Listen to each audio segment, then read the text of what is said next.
Guys আমি আবার চলে এসেছি সকালকার টিফিন নিয়ে। দেখেন আমাদের সকালকার জলখাবার বানাচ্ছি। রুটি সানাটা আমি দেখাইনি, কিন্তু বানাটা দেখাচ্ছি। দেখুন আমি কীভাবে রুটি বানাচ্ছি। ডিম পরোটা সবাই তো জানি ঘরে ঘরে করে, কিন্তু আমারটা দেখেন আমি কিভাবে করছি। যদি ভালো লাগে তো সাবস্ক্রাইবার করিয়েন, লাইক কমেন্ট করিয়েন। এটা আগে ভালো করে সেঁকে নেব, তারপরে তেল দেব।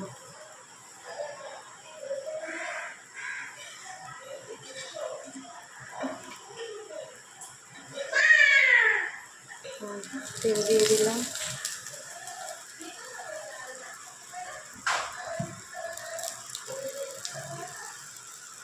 ডিম দিব। এটা হচ্ছে ডিমের পেস্ট।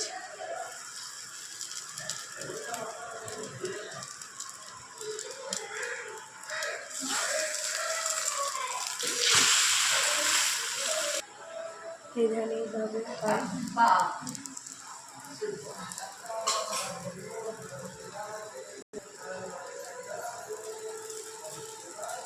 ভালো সুন্দর হলো।